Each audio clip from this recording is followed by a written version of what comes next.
बच्चों, आज हम लोग इस वीडियो में देखेंगे दीक्षा। ये कक्षा 7 की हिंदी की पुस्तक है। तो इसमें आज हम लोग देखेंगे पाठ 12, स्वतंत्र भारत के परमवीर। तो इसमें बच्चों सबसे पहले हम पाठ को पढ़ेंगे और आपको ध्यान से उस पाठ को सुनना है, उस कहानी को सुनना है, जिससे कि आप पाठ में आए हुए प्रश्नों के उत्तर जो है आसानी से दे सकें। आपको उसमें रटने की ज़रूरत ना रहे, आपको उसके उत्तर आसानी से किताब से मिल सकें और आपको याद करने की ज़रूरत नहीं पड़ेगी। तो बच्चों आइए, सबसे पहले आप कहानी को ध्यान से सुनिए। स्वतंत्र भारत के परमवीर। प्रस्तुत पाठ में देश के परमवीर चक्र विजेता सैनिकों के शौर्य का वर्णन किया गया है। रमेश कक्षा 7 में पढ़ता है। उसके दादा भारतीय सेना में सूबेदार मेजर पद से अवकाश ग्रहण कर घर आ गए हैं। रमेश प्रतिदिन शाम को युद्धों से संबंधित रोचक घटनाएं दादा से सुनता रहता है। दादाजी को सेना में बहादुरी के लिए सेना मेडल मिला हुआ है। दादाजी से सुनी कहानियों को रमेश स्कूल में अपने कक्षा के दोस्तों रहमान, केशव तथा मंजरी को सुनाता रहता है। वो उसके दोस्त हैं, नहीं कौन है, इसके दोस्त कौन कौन हैं। रमेश के दोस्त कौन कौन से हैं? रहमान हैं, केशव हैं तथा मंजरी हैं। और जो भी अपने दादा से वो कहानी सुनता है उसे वो अपनी कक्षा में जाके अपने दोस्तों को सुनाता है। एक दिन रमेश के इन मित्रों ने तय किया कि वे रमेश के घर जाकर दादाजी से मिलेंगे और उनसे युद्ध संबंधी ढेर सारी जानकारियाँ प्राप्त करेंगे। सभी बच्चे दादाजी से मिलने रमेश के घर पहुँचते हैं। प्रस्तुत है दादाजी के साथ बच्चों की वार्ता का एक अंश। अब बच्चे जो है दादाजी से, रमेश के दादाजी से मिलने उनके घर आए हुए हैं, तो उसी का ये एक अंश इसमें दिया गया है। बच्चे: दादाजी प्रणाम। दादाजी: बच्चों खुश रहो, मुझे पता था कि तुम लोग आने वाले हो। आओ सब लोग मेरे पास बैठो। रमेश: दादाजी, ये सभी मेरे सबसे अच्छे दोस्त हैं। ये सभी देश की रक्षा में वीर जवानों के योगदान के विषय में यानी के बारे में जानना चाहते हैं। दादाजी: ठीक है बच्चों, तुम क्या जानना चाहते हो? केशव: दादाजी, आपको सेना में बहादुरी के लिए सेना मेडल मिला हुआ है। हम जानना चाहते हैं कि भारतीय सेना का सबसे बड़ा सम्मान कौन सा है। दादाजी बताते हैं कि हमारे देश में सैनिकों को दिए जाने वाले पदकों में परमवीर चक्र भारत का सर्वोच्च सैन्य अलंकरण है, जो दुश्मनों के बीच में उच्च कोटि की शूरवीरता एवं त्याग के लिए प्रदान किया जाता है। इस पुरस्कार की स्थापना 26 जनवरी 1950 ईस्वी को की गई है, जब भारत गणराज्य घोषित हुआ था। यानी भारत गणराज्य कब घोषित हुआ था? 26 जनवरी 1950 ईस्वी को हुआ था।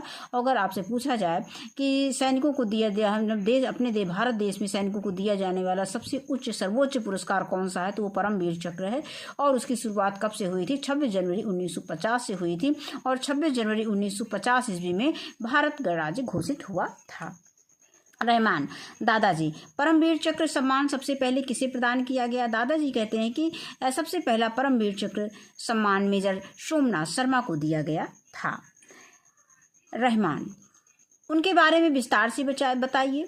दादाजी: हमने उन्हें देखा तो नहीं है, किंतु हमारे यूनिट में उनकी बहादुरी की चर्चा अक्सर होती रहती है। मेजर सोमनाथ शर्मा का जन्म हिमाचल प्रदेश के कांगड़ा में 31 जनवरी 1923 यानी 31 जनवरी 1923 को हुआ था। उनके पिता मेजर जनरल अमरनाथ शर्मा थे। मेजर सोमनाथ 3 नवंबर 1947 यानी 3 नवंबर 1947 को अपनी कंपनी के साथ कश्मीर घाटी के बड़गांव में गश्त पर थे। लगभग 500 की संख्या में दुश्मनों ने उन्हें 3 तरफ से घेर लिया। युद्ध में कंपनी की सैनिक तेजी से हताहत होने लगे। यानी युद्ध में जो है कंपनी के जो सैनिक थे वो तेजी से हताहत होने लगे। मेजर शर्मा ने अपने सैनिकों का हौसला बढ़ाते हुए बहादुरी के साथ दुश्मनों का सामना करने को कहा। स्वयं गोलीबारी की परवाह न करते हुए वे कपड़े की मदद से अपने वायुयानों को दुश्मन के ठिकानों का संकेत देते रहे। जब सैनिकों की संख्या कम होने लगी तब वे स्वयं मशीन गन की मैगजीन भरकर सैनिकों तक पहुंचाने लगे। उस समय उन्होंने अपने बाएं हाथ में चढ़े प्लास्टर की भी परवाह न की। तभी अचानक एक बम उनके करीब आ गिरा और वे शहीद हो गए। शहीद होने से पहले उन्होंने ब्रिगेड हेडक्वार्टर को अंतिम मैसेज दिया था, दुश्मन हमसे केवल 50 गज की दूरी पर हैं। हमारे सैनिक शहीद होते जा रहे हैं। हम भारी गोलीबारी के बीच हैं, किंतु हम पीछे नहीं हटेंगे और अंतिम सैनिक व अंतिम गोली रहने तक लड़ेंगे। मंजरी: दादाजी, रमेश ने मुझे बताया कि आपने कारगिल युद्ध में दुश्मनों के दांत खट्टे कर दिए थे। कारगिल युद्ध में किन सूरवीरों को परम चक्र दिया गया? दादाजी: कारगिल की लड़ाई बहुत विपरीत परिस्थितियों में लड़ी गई थी। दुश्मन की चालाकी और विश्वासघात से हम अनजान थे। हमारी सेना के जवानों ने हर परिस्थिति का सामना करते हुए विजय प्राप्त की। मैं तुम्हें अपने उत्तर प्रदेश के रणबांकुरे कैप्टन मनोज पांडे के बारे में बताता हूँ। ये कैप्टन मनोज पांडे का चित्र दिया गया है। कैप्टन मनोज पांडे का जन्म 25 जून 1975 यानी 25 जून 1975 को सीतापुर उत्तर प्रदेश में हुआ था। इनके पिता का नाम गोपीचंद था तथा माता का नाम मोहिनी था। कारगिल युद्ध के दौरान खालूबार को फतह करने का जिम्मा कैप्टन मनोज पांडे की कंपनी को दिया गया था। कहने का मतलब कि कारगिल युद्ध के दौरान जो खालूबार को फतह करने का जिम्मा किसको दिया गया था? कैप्टन मनोज पांडे की कंपनी को दिया गया था। कैप्टन पांडे को युद्ध में कंपनी की अगुवाई करते आगे बढ़ना था। जैसे ही कंपनी युद्ध में आगे बढ़ी, उन पर दो तरफ की पहाड़ियों से, जिन पर दुश्मनों ने बंकर बना रखा था, जबरदस्त गोलीबारी होने लगी। उन्होंने तुरंत हवलदार भीम बहादुर की टुकड़ी को आदेश दिया कि वह दाहिनी तरफ के 2 बांकरों पर हमला कर उन्हें नाकाम करें। वे स्वयं बाईं तरफ के 4 बंकरों को नष्ट करने के लिए आगे बढ़े। एक के बाद एक करके 4 दुश्मनों को मार गिराया। इस कार्रवाई में वे बुरी तरह से जख्मी हो गए, किंतु वे इसकी परवाह किए बिना 2 बंकरों को नष्ट करते हुए तीसरे बंकर की ओर बढ़े। उसे नष्ट कर जब चौथे बंकर की ओर बढ़कर उसे नष्ट करने के लिए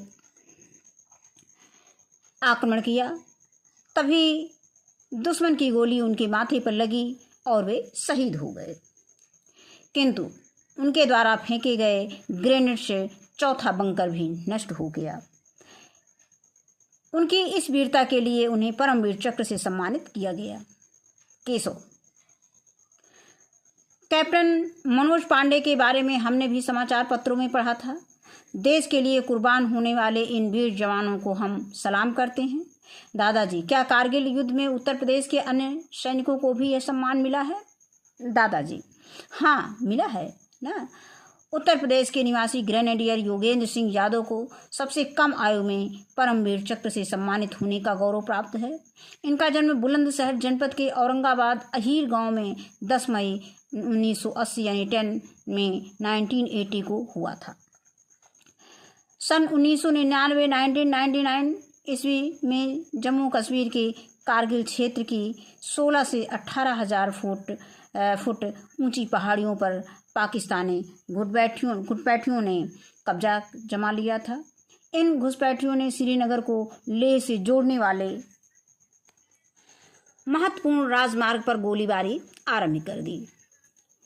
2 जुलाई को कमांडिंग ऑफिसर कर्नल कुशल ठाकुर के नेतृत्व में ग्रेनेडियर योगेंद्र को टाइगर हिल पर कब्जा करने का आदेश मिला।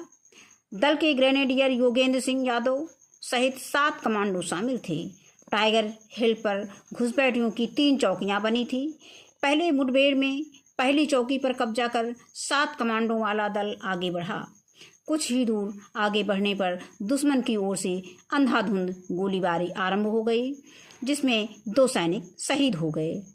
दोनों सैनिकों को वापस छोड़ शेष 5 जाबाज सैनिक आगे बढ़े, किंतु पुनः एक भीषण मुठभेड़ हुई, जिसमें 4 कमांडो और शहीद हो गए, यानी 4 कमांडो और शहीद हो गए और बचे केवल योगेंद्र सिंह यादव।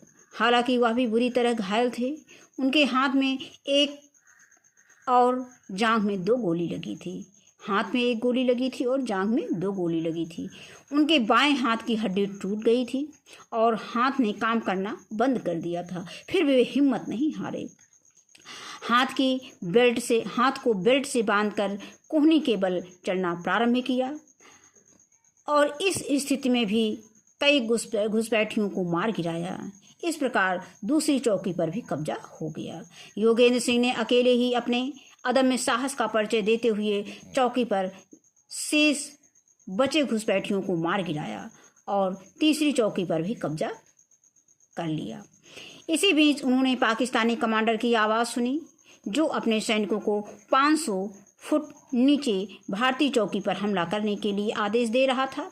इस जानकारी को अपनी चौकी तक पहुंचाने के लिए अपनी जान की बाजी लगाकर योगेंद्र सिंह ने पत्थरों पर लुढ़कना प्रारंभ किया तथा जानकारी देने में सफल भी रहे, जिससे दुश्मनों को खदेड़कर भारतीय चौकियों को बचा लिया गया।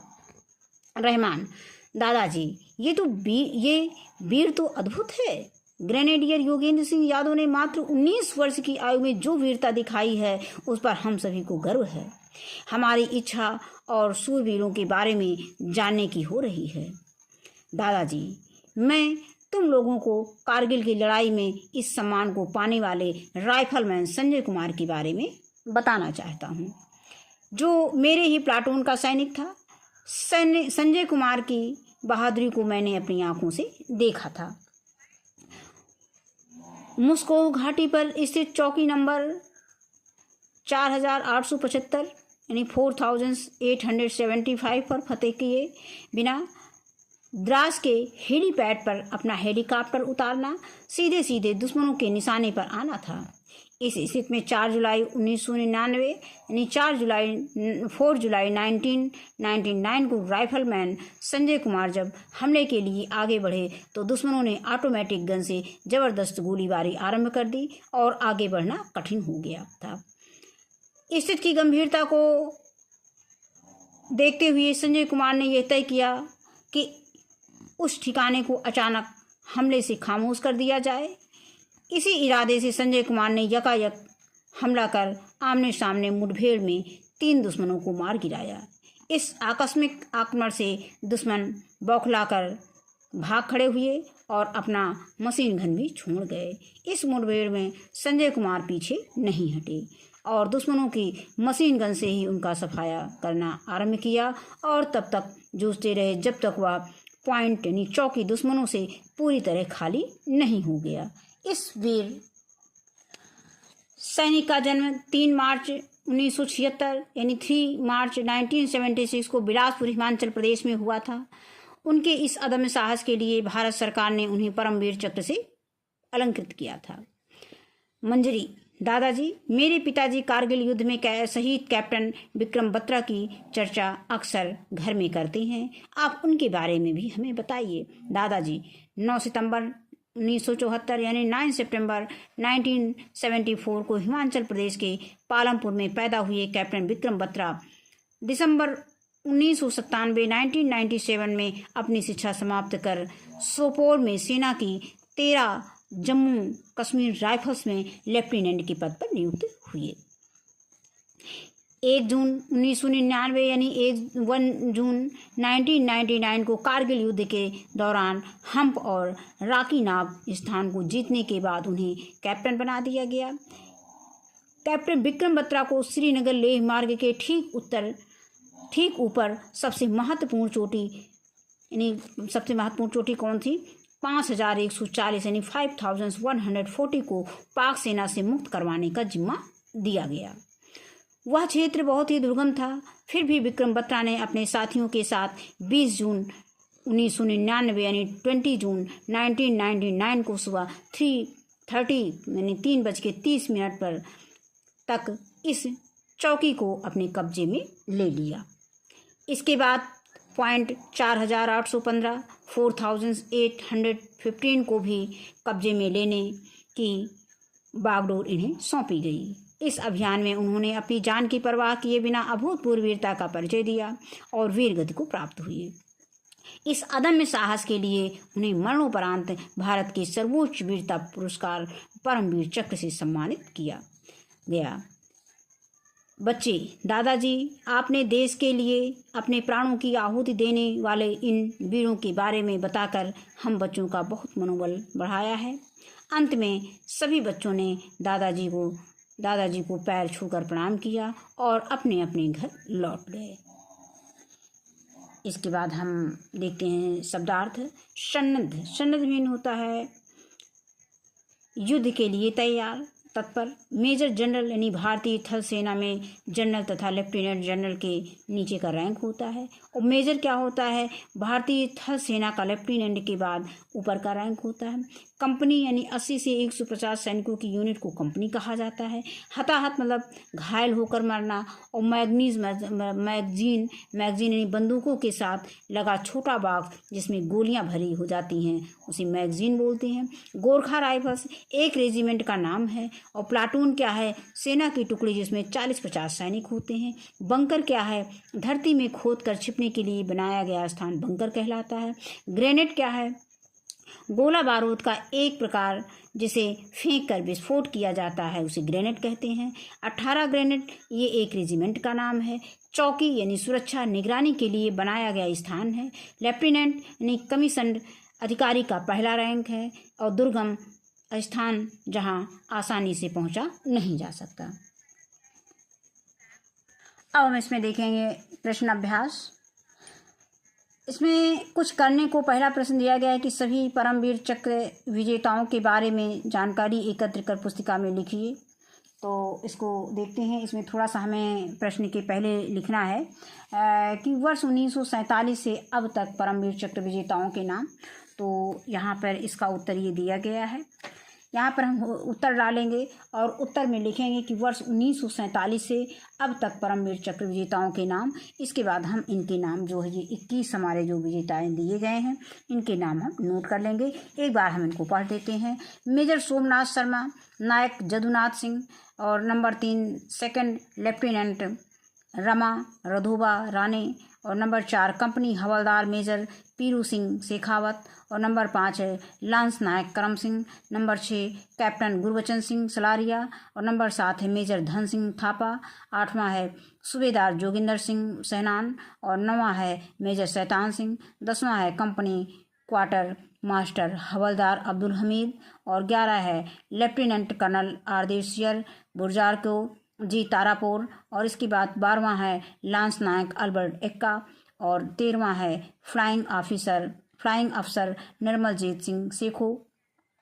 Number 14 second lieutenant Arun Khetarpal. Number 15 major Hoshiar Singh. Number 16 नायक सूबेदार बाना सिंह। और इसके बाद है नंबर 17 मेजर राधा स्वामी परमेश्वरन। और इसके बाद 18 है कैप्टन मनोज कुमार और 19 है ग्रेनेडियर योगेंद्र सिंह और 20 है राइफलमैन संजय कुमार और 21 है कैप्टन विक्रम बत्रा। तो इस तरह से हमने ये देखा कि 1947 से लेकर के और ये हमारा 1999 यानी 1999 तक के परमवीर चक्र विजेताओं के बारे में दिया गया है। अब इसका उत्तर हम उत्तर का लिखेंगे और फिर लिखेंगे कि वर्ष 1947 से अब तक परमवीर चक्र विजेताओं के नाम। इसके बाद किताब से हम ये कामा लगा करके मेजर सोमनाथ शर्मा से लेकर के 1 से लेकर के 21 तक कामा लगाते हुए या नंबर 1 नंबर 2 डालते हुए इसको लिखते चले जाएंगे। इस तरह से हमारे प्रश्न पहले का उत्तर हो गया। इसके बाद हम देखते हैं प्रश्न संख्या 2 क्या है। तो प्रश्न संख्या 2 में है कि भारत ने किन किन देशों के साथ युद्ध लड़ा, पता करके लिखिए।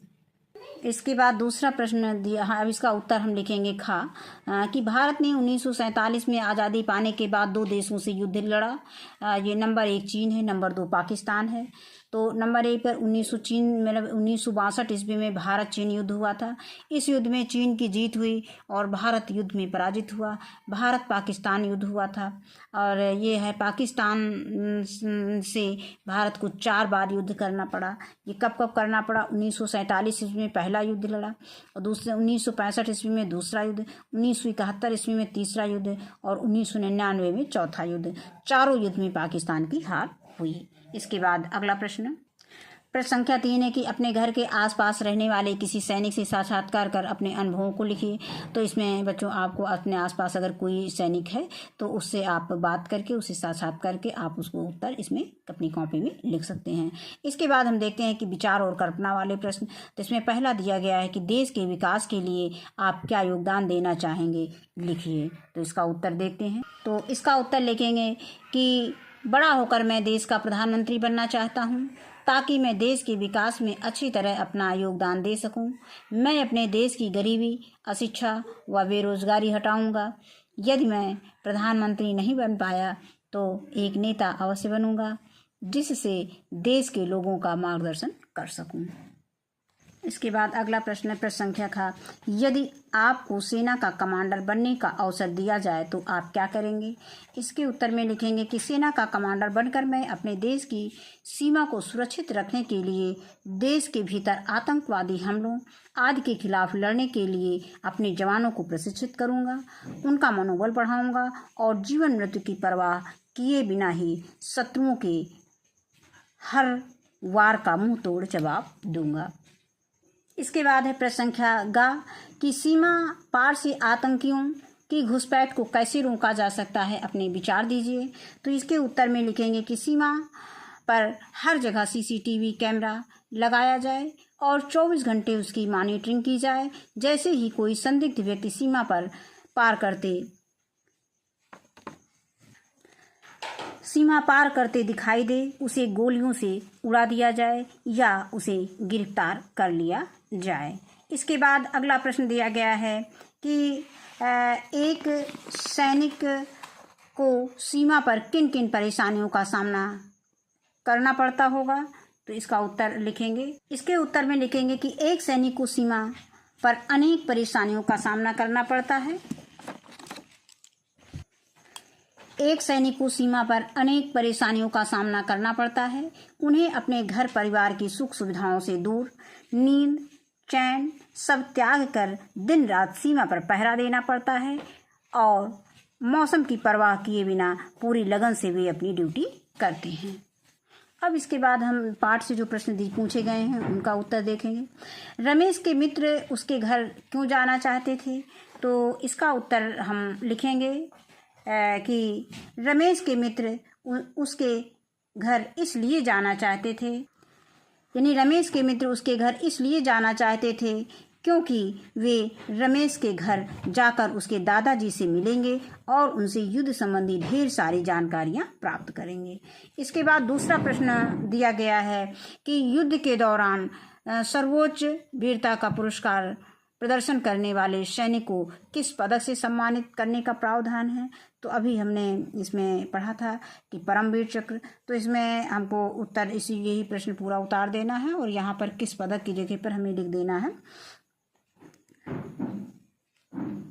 ये इस तरह से लिखना है कि पूरा प्रश्न हमें उतारना है। युद्ध के दौरान सर्वोच्च वीरता का प्रदर्शन करने वाले सैनिकों को परमवीर चक्र, यानी किसके स्थान पर क्या लिख देंगे, परमवीर चक्र से सम्मानित करने का प्रावधान है। इसके बाद अगला प्रश्न है गा कि कारगिल युद्ध में किन सैनिकों को परमवीर चक्र से सम्मानित किया गया। तो इसका उत्तर हम लिखेंगे कि कारगिल युद्ध में captain Manoj Pandey, grenadier captain Yogendra Singh, rifleman Sanjay Kumar और विक्रम बत्रा को परमवीर चक्र से सम्मानित किया गया।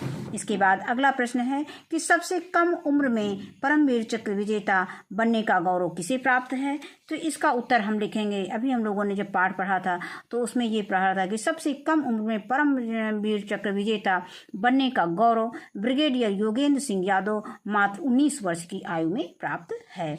इसके बाद आगे प्रश्न दिया गया है कि कैप्टन विक्रम बत्रा ने 20 जून 1999 को क्या कामयाबी हासिल की। तो उसका उत्तर लिखेंगे। इसका उत्तर लिखेंगे हम लोग कि कैप्टन विक्रम बत्रा को श्रीनगर लेह मार्ग के ठीक ऊपर सबसे महत्वपूर्ण चोटी 5140 को पाक सेना से मुक्त करवाने का जिम्मा दिया गया। वह क्षेत्र बहुत ही दुर्गम था, फिर भी विक्रम बत्रा ने अपने साथियों के साथ 20 जून 1999 को सुबह 3:30 बजे तक इस चोटी को अपने कब्जे में कर लिया। बस यहीं तक इसका उत्तर इसमें लिखना है। अब इसके बाद देखेंगे भाषा की बात, पहला प्रश्न दिया गया है, दिए गए शब्दों का वर्ण विच्छेद कीजिए। तो इसमें चक्र दिया गया है, तो चक्र को हम अलग अलग करेंगे तो चा धन आ धन क धन र धन आ। इसी तरह से ये हमें उदाहरण दिया गया है। इसी तरह से हमको हर सबका वर्ण विच्छेद करना है। तो हम युद्ध को करेंगे तो यु य धन उ धन द धन ध धन आ। इसी तरह से सैनिक का करेंगे तो स धन ऐ धन ना धन ई धन क धन आ। और पदक का करेंगे तो प धन आ धन दा धन आ धन का धन आ। तो ये हो जाएगा पदक। अब इसके बाद आता है इसमें दूसरा प्रश्न। इसके बाद दूसरा प्रश्न दिया गया कि निम्नलिखित मुहावरों का अर्थ स्पष्ट करते हुए वाक्य प्रयोग कीजिए। तो इसका बच्चों हम इसका अर्थ देख लेते हैं। इसके बाद आपको मुहावरा का जो मुहावरा का वाक्य प्रयोग करना है उसको आप इसी किताब से देख करके कर सकते हैं। तो दिया गया है हौसला बढ़ाना, फतह करना, जान की बाजी लगाना और प्राणों की आहुति देना। तो हौसला बढ़ाना, हौसला बढ़ाने का अर्थ क्या होता है? उत्साहित करना। और फतह करना का मतलब जीतना। और जान की बाजी लगाना यानी मृत्यु की परवाह न करना। तो इसका अर्थ हम देख लेते हैं और इसका वाक्य प्रयोग हम लोग अपने शब्दों में करेंगे। तो क्या है? हौसला बढ़ाने का अर्थ होता है उत्साहित करना। इसके बाद फतह करना, फतह करना का मतलब जीतना। और जान की बाजी लगाना यानी मृत्यु की परवाह न करना। और अंतिम है कि प्राणों की आहुति देना, तो ये हो जाएगा जान दे देना। तो इन सभी वाक्य लगभग हमें इसी पाठ से मिल जाएंगे। तो इनको हम पाठ को पढ़ेंगे, पढ़ने के बाद इसको लिख देंगे उसी में से देख करके। अब इसमें अंतिम प्रश्न है प्रश्न संख्या 3 की पाठ में कंपनी, मशीन गन जैसे अंग्रेजी भाषा के शब्दों का प्रयोग हुआ है। इसी तरह के अन्य शब्दों को छांटकर लिखिए। तो ये इसमें अन्य शब्द हैं plaster, manganese, captain, grenade, grenadier, unit, commander, point, helicopter, automatic. तो ये पाठ हमारा यहीं पे समाप्त होता है। इस वीडियो में बस इतना ही। वीडियो देखने के लिए बहुत बहुत धन्यवाद।